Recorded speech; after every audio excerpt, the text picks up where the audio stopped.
Welcome to the Fearful Fright series, where we will be reading with our favorite green ghoul, Grimmer. Now sit back and enjoy this twisted tale. Today our story is called Coelacanth.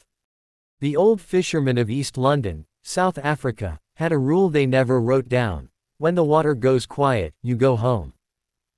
No gulls, no waves slapping the hull, no wind, just silence, and the feeling that something below was listening. In December of 1938, the sea broke that rule forever.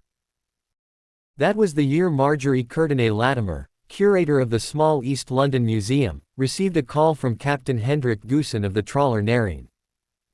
His voice crackled over the line, tight and uneasy. "There's something in my nets," he said. "Something that shouldn't be." When Marjorie arrived at the docks, the fish lay on the deck like a nightmare dragged into daylight. Blue-gray scales thick as armor. Fleshy, limb-like fins bent at angles that felt wrong to look at. A body that seemed less like a fish and more like a creature that had learned, very slowly, how to live in the water. She named it Latimeria chelumnae. A coelacanth. A fish believed to have been extinct for millions of years. The world celebrated the discovery as a miracle. East London learned to fear it. Decades passed. The coelacanth became famous, studied, photographed, sealed behind museum glass. Scientists insisted it was harmless, a slow, deep-dwelling relic, content to drift in darkness and feed on small prey. The ocean, they said, had simply kept one of its secrets too well. But the fishermen still remembered the rule. And they still watched the water. The first man to vanish was Thabo Mbeksinge. Thabo had fished these waters since he was a boy. He knew every current, every reef, every place where the sea could turn on you without warning. On the morning he disappeared, he left before dawn in his small wooden boat, Isabusiso. His wife, Nomvula, watched from the shore as fog swallowed the vessel until it became nothing more than a darker patch of gray. He never came back. 2 days later, the boat was found drifting near the mouth of the Chelumna River. The engine worked. The fuel tank was full. The nets, however, were ruined, not sliced or torn, but crushed into themselves, as if something unimaginably heavy had rolled through them. The wood along the hull bore deep, curved marks, pressed inward rather than ripped apart. There was no blood. Just the unsettling sense that whatever had taken Thabo had done so carefully. The police called it an accident. A rogue wave, maybe a shark. The fishermen said nothing, but their faces told another story.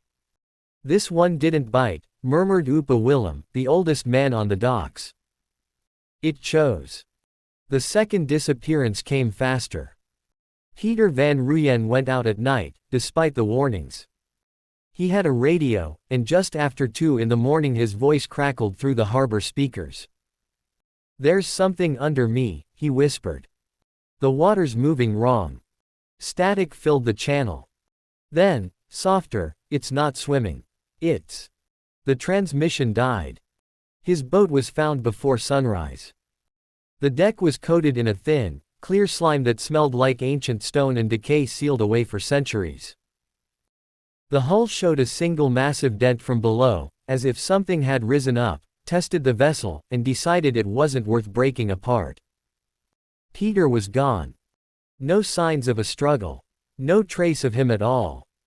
That was when Dr. Lindiwe Naidu arrived in East London. She was a marine biologist who had spent years studying coelacanths, reading about them, lecturing about them, defending them as gentle survivors from another age.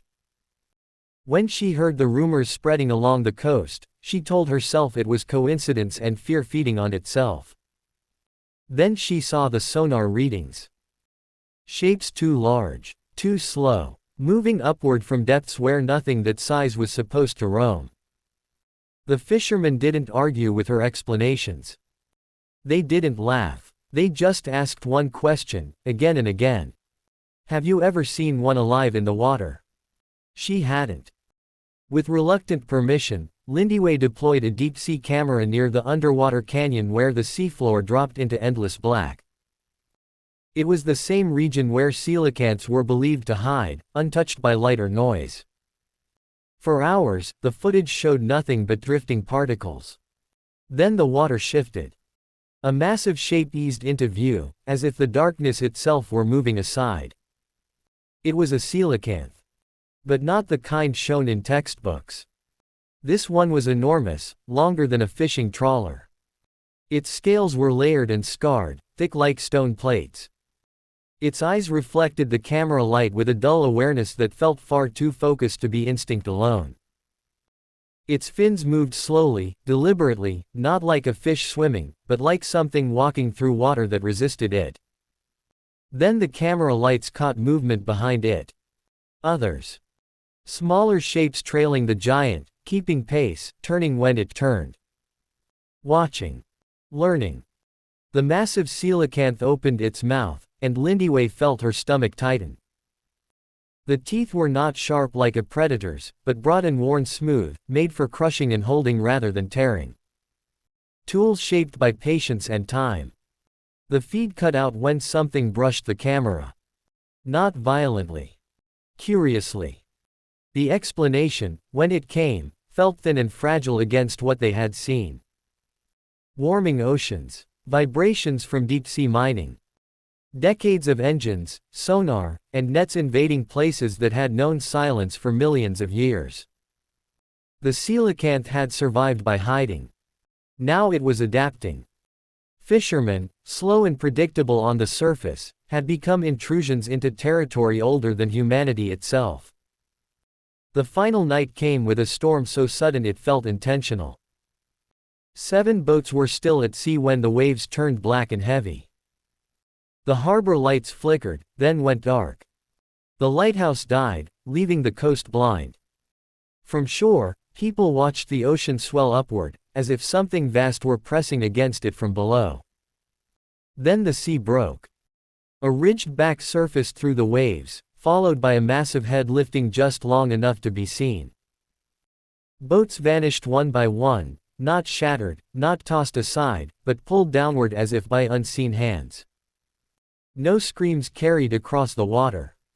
By morning, the storm was gone. So were the boats. Official reports blamed extreme weather. The footage from Lindy's camera was sealed away. Fishing zones were quietly closed, then expanded farther and farther from shore. The preserved coelacanth still rests in the East London Museum, motionless behind glass. Children press their hands against the display and marvel at the living fossil. Upa Willem refuses to look at it. "That one's dead," he says softly. "The real one's never left." And sometimes, late at night, when the sea grows unnaturally quiet, people swear they see shadows moving beneath the harbor lights, slow, immense shapes waiting below the surface. Because the coelacanth was never meant to be a miracle.